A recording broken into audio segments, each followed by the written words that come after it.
Hi everyone, my name is Shivam Bohra. I'm a third year computer science engineering student from Dehradun. I love solving problems and I also love to teach. Welcome to our channel, Learn Competitive Programming with CodeChef. So if you are interested in competitive programming and want to learn and master data structures and algorithms, then this is a one-stop destination for you. Here we post weekly problem explanations, conceptual videos on various programming paradigms, and also conduct live problem solving sessions. So before we actually get started, here's a reminder for you to hit that subscribe button if you haven't already yet. So in this video, we are going to solve Circle of Chaos, which appeared in December Cook Off challenge. The difficulty level is easy and the prerequisites are the Euclidean theorem for finding the GCD and the trial division method for finding the factors. So this video is divided into four parts. Firstly, an explanation of the problem statement.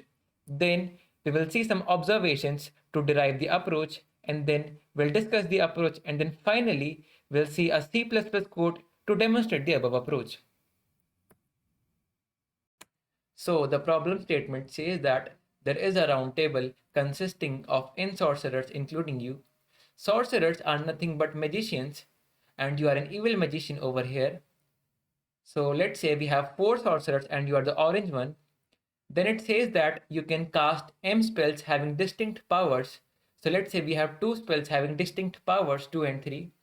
So out of these spells, you chose a spell and you cast it. So let's say you chose the spell having power 2 and you cast it. So this will end up killing the second alive sorcerer cyclically to your left.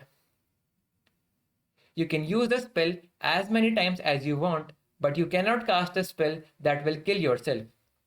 And your aim is to find the maximum number of sorcerers that you can kill using 0 or more spells. So let's say in this case, you chose the spell having power 2. So firstly you killed the second alive sorcerer to your left. Now let's say you chose the spell 2 again. So this time the second alive sorcerer cyclically to your left would be this one. Now let's say you chose the spell 2 again. So this time the second sorcerer to your left would be you. So this time you can't kill yourself. So you switch your spells and this time you chose the spell having power 3. So the third alive sorcerer cyclically to your left would be the first sorcerer. So this time you can kill him. So after this, you have killed the maximum number of sorcerers that you can kill using 0 or more operations. So this time, the maximum kills, that is the maximum kills for this case, is equals to 3. So let us first observe a few things before actually moving on to our approach. So here m equals to 1, which means that we have a single spell. The power of that spell is 5 and n equals to 8, which means that we have 8 sorcerers over here. So on using or casting this spell, I'll kill the fifth alive sorcerer cyclically to my left. So initially I'm here. So on counting 5, 1, 2, 3, 4, 5, I'll kill this sorcerer. On using the same spell again, the first 4 sorcerers to my left are the same, and for the 5th sorcerer, I'll skip this one and I'll kill this 6th sorcerer. Similarly, again, on using the spell again, the first 4 sorcerers to my left are the same, and for the 5th one, I'll skip these 2 and I'll kill this 7th sorcerer. After this, if I use the spell again, I'll end up killing myself. So here I have to stop and I got 3 kills over here. So in this case, you can see that we have 1, 2, 3, 4, 5 alive sorcerers left after killing these 3 sorcerers.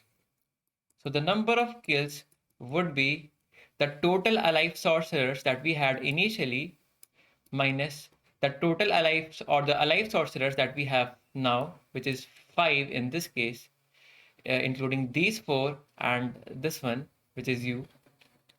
So the number of kills in this case would be 3. Now, let's say if we had 6 as our power instead of 5, then in that case, the first person to be killed would have been 1, 2, 3, 4, 5, 6. So the first person to be killed in that case would have been 6. And after that, we would have killed 7. and after that we would have stopped. So in that case, we would have these many numbers of alive sorcerers, which is 1, 2, 3, 4, 5, 6. So let's say if power is equals to 6 and n is equals to 8, in that case, the kills would have been 8 minus the alive sorcerers that we have in this case, which is equals to 6. So in that case, the alive sorcerers would have been 2. Similarly, if P is equals to 7, then only 7 would have been killed. So in that case, the kills is equals to 8 minus, which now we have 7 number of alive sorcerers. So 8 minus 7, which equals to 1. So in all these cases, here 8 minus 5, 8 minus 6, and 8 minus 7, you can see we are simply subtracting n minus p to get the number of kills. So I can conclude that if power is less than n, then the number of kills would be n minus power. Okay, so now let us see this example. Here we have a single power p equals to 8 and we have 8 sorcerers over here. So on using this power, I would end up killing myself because the 8th person to my left is me. So here I can't kill anyone. So the number of kills in this case would be 0. So if n or if p is equals to n, then the kills would be 0.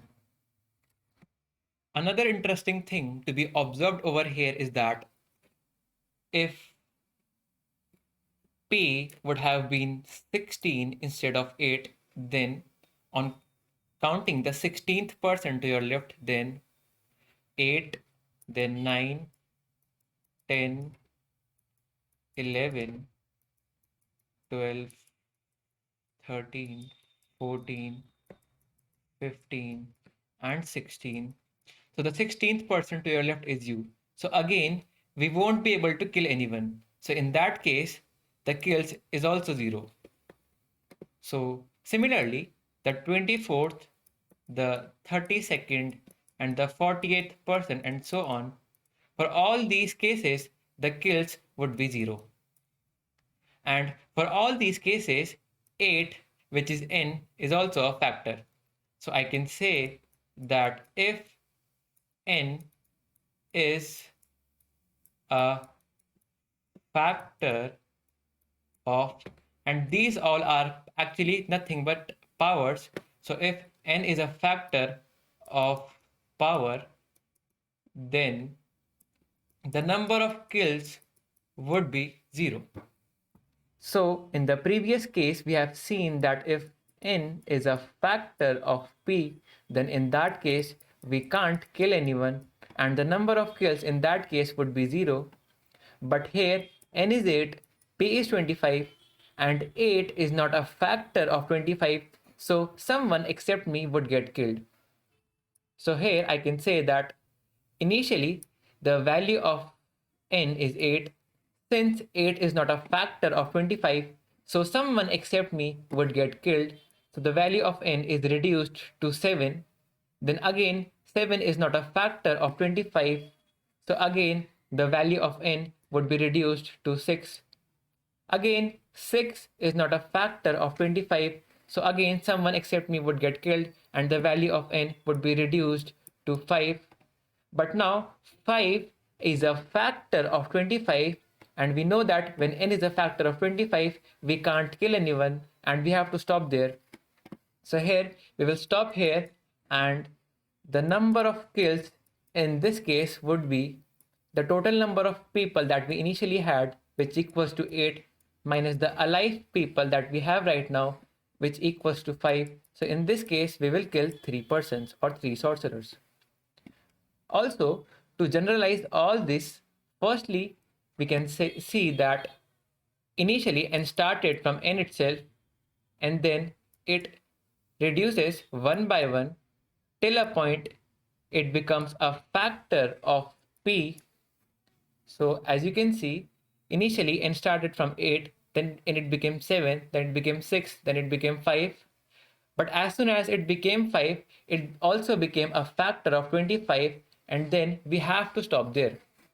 So I can say that to get the number of kills, I'll simply subtract the largest factor of P, which is less than or equal to n. So the largest factor of P, which is less than or equals to n, would, on subtracting from n, would give us the number of kills. So in this case, K, the number of kills is 8. The largest factor of 25, which is less than or equals to 8, is 5. So in this case, the number of kills would be 3. So yeah, this is how we will find the number of kills for the cases in which powers is greater than n. So for m equals to 1, these are the 3 observations that we have made till now. Now let us see if we can generalize them a bit more. So here I can see if p is less than n, then I can use this statement k is equals to n minus p. Now let's see what happens if I use this statement for this condition, that is for p is equals to n. So I know that p and n are equal. So on subtracting n, that is on subtracting p from n, I'll get 0. So this statement also holds good for this condition. So let us generalize them a bit more. So for these two conditions, that is if p is less than n or if p is equals to n, then we can simply get the number of kills by subtracting p from n. So now we are down to 2 observations. So here it says if p is less than or equals to n, then we will use this statement, and if p is greater than n, then we will use this statement. So if one of these two statements is actually working for both the statements, then instead of using 2 different statements, we will use just one. So let us see what happens if I use this statement for this condition. So let's say if we have p as 4 and n as 6, then the factors of 4 are 1, 2, and 4. So this statement says that subtract from n the largest factor of p which is less than or equal to n. So the factors of the factors of p are 1, 2, and 4. So the largest factor of p which is less than or equals to n in this case is 4. So to get the number of kills, I'll subtract from n, which is 6 in this case, the largest factor of 4, which is 4 in this case, which is less than or equals to n. So I'll get 2 over here. Also, to verify our answer, let us use this statement, which we know that will hold good for this condition. So it says that simply subtract p from n. So n is 6, p is 4. Simply subtracting 6 from 4, I'll get 2. So this condition also holds good. So this statement also holds good for this condition. So let us generalize this, that we can use simply this statement for all the conditions. So now we are down to just one condition. That is, to get the number of kills, simply subtract the largest factor of p less than or equals to n from n itself. Now let us see if we have more than one spell, then how that will affect our answer. So now I have 2 spells having power 4 and 6. So initially the value of n is 8. So on using the spell 4, I'll kill the 4th sorcerer to my left. So 1, 2, 3, 4, and I'll kill this one. So using the same spell again and again, I'll kill 5, 6, and 7. And then I have to stop because this spell is on me. So I have killed 4. So 7. So 7, 6, 5, and 4 sorcerers are left now. So now if I use the same spell again, I'll end up killing myself. So I have to switch the spell. So this time I'll use 6. So 1, 2, 3, 4, 5, 6, and I'll kill this second sorcerer.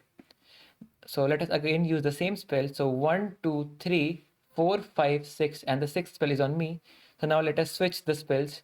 So this time let us use 4. So 1, 2, 3, 4, and I'll kill this sorcerer. So now we are left with two sorcerers. So over here, if I use the spell having power 4, so 1, 2, 3, 4, I'll end up killing myself. So let us use 6. So 1, 2, 3, 4, 5, 6. So the sixth spell is also on me. So I can't use any of the two spells. So here I have to stop. And interestingly, I have stopped at 2, which is a factor of both 4 as well as 6. And it is not just a factor, it is the highest common factor, or the GCD, of both the numbers. And this is also the alive number of sorcerers that are remaining. So I can say that if this GCD, which is the GCD of all the powers, is less than n, which is the number of sorcerers that we initially have, then in that case, the number of kills would be n, that is the total number of sorcerers that we initially have, minus the GCD of all these powers, P1, P2, dot dot dot till Pm. Also, this GCD is the single equivalent power of all the powers. So in this case, the GCD of 24 and 36 is 12. So we have converted all the powers into a single equivalent power, which is 12 in this case. So now we know that if power is greater than n, then we can simply find the number of kills by subtracting the largest factor of power less than or equal to n. So in this case, the number of kills would be, first let me factorize this. So 1, 2, 3, 4, 6, and 12 would be the factors of 12. And in this case, n is equals to 8. So the largest factor of 12, which is less than or equals to 8. So the largest number over here, which is less than or equals to 8, is 6. So the number of kills would be n minus largest factor of GCD, which is 6 in this case. So n is equals to 8. 6 is the largest factor. So we will kill 2 sorcerers over here. So the answer in this case is 2. So our approach is pretty simple. Firstly, I'll find the GCD of all the powers. Then I'll find the largest factor of GCD, which is less than or equal to n. And then I'll get the number of kills by subtracting this largest factor from n itself.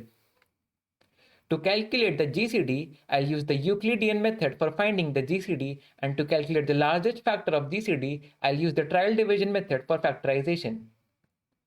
Now, before we actually move on to the code, I highly recommend you to try to code this solution on your own. So, moving on to the code, firstly I'll input t to store the number of test cases. Then I'll use a loop to iterate throughout the test cases, and after that I'll input n and m.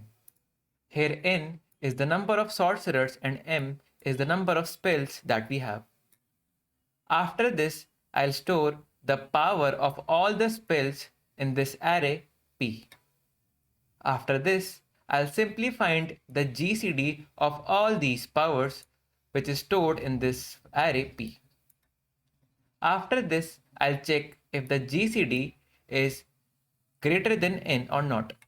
So if the GCD is greater than n, then I'll find the largest factor of this GCD, which is less than or equals to n. After this, I'll store that factor in G itself. And then finally, to get the number of kills, I'll subtract this GCD from the total number of sorcerers that we have. And then I'll simply get our answer. So Now let us see how this GCD function and the maxFact function actually works. So now let us see how this GCD function actually works. So let's say we have two numbers 10 and 12. So the idea behind this GCD function is that I'll replace the larger number by larger modulus smaller, which equals to 2 in this case. So I'll replace this 12 by 12 mod 10, which equals to 2. So now the two numbers are 10 and 2. So again, I'll replace the larger number by larger modulus smaller, which equals to 0. So now the two numbers are 0, 2. So once I get 0 as one of the two numbers, I'll simply return the non-zero number, which in this case is 2, which is also the GCD of 10 and 12. So this is how the GCD function actually works. Okay, so let's say we have GCD of 12, 10. So in that case, we have x equals to 12 and y equals to 10. So this condition would be false as y equals to 10. So we will call the function GCD of y comma x mod y. So in this case, y is 10, y is 10. So this will call the GCD of y, so GCD of 10, comma, x mod y. So x is 12 and y is 10. So x mod 10 is equals to uh, 12 mod 10 is equals to 2. So the GCD of 12 comma 10 will call the GCD of 10 comma 2. So again, this function will call the GCD of, so now we have x as 10 and y as 2, and y is definitely not 0, which is 2. So this will call the function GCD of y comma this. So y is 2, so the GCD of 2 comma, and x is 10. So 10 mod 2 is equals to 0. So this will call the GCD of 2 comma 0. So now it will check if y is equals to 0. So we know that y is 0. So we will simply return x. So x is 2 over here. So this GCD of 2 comma 0 will return 2, which is actually the GCD of 12 and 10. Okay, so now let us see what will happen if we call the function GCD of 10 comma 12. So in the previous case, this was 12 and this was 10. So now we have smaller number as the first input and larger as the second. So in this case, x is 10 and y is 12. So again this is false. So we will again call the function y comma x mod y. So in this case, this will call the GCD of y. Y is 12. So GCD of 12 comma x mod y. X is 10, y is 12. So 10 mod 12 is equals to 10. So it has simply swapped the numbers. So now this is the larger one and this is the smaller. And then after this, we shall simply proceed in the same way like we have seen in our previous example. So this was the Euclidean method for finding the GCD. Now let us see how this maxFact function actually works. So let's say we have a number over here, which is 36 in this case, and these are the factors of 36. So the basic idea behind this maxFact function is that by utilizing the factors of 36, which are less than or equal to the square root of 36, which is 6 in this case, I can get the rest of the factors of 36. So the factors which are less than or equal to the square root of 36 are these factors.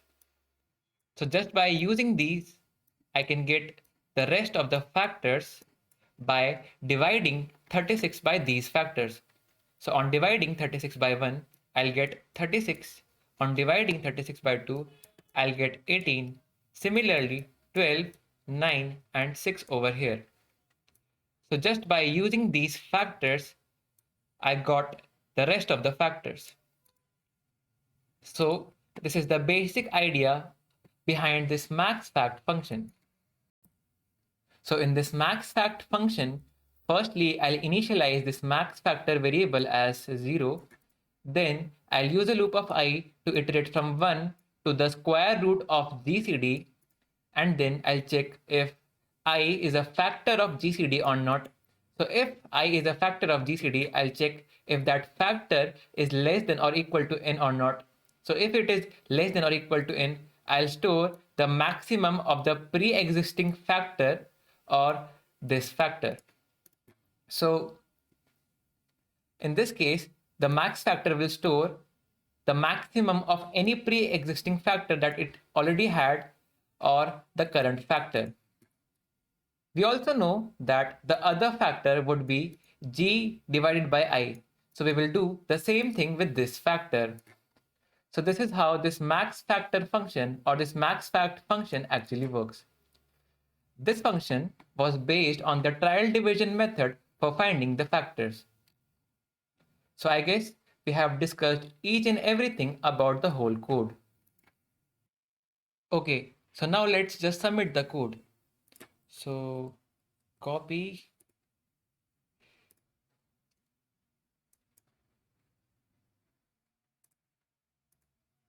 paste. So this is the same code and let's just submit it.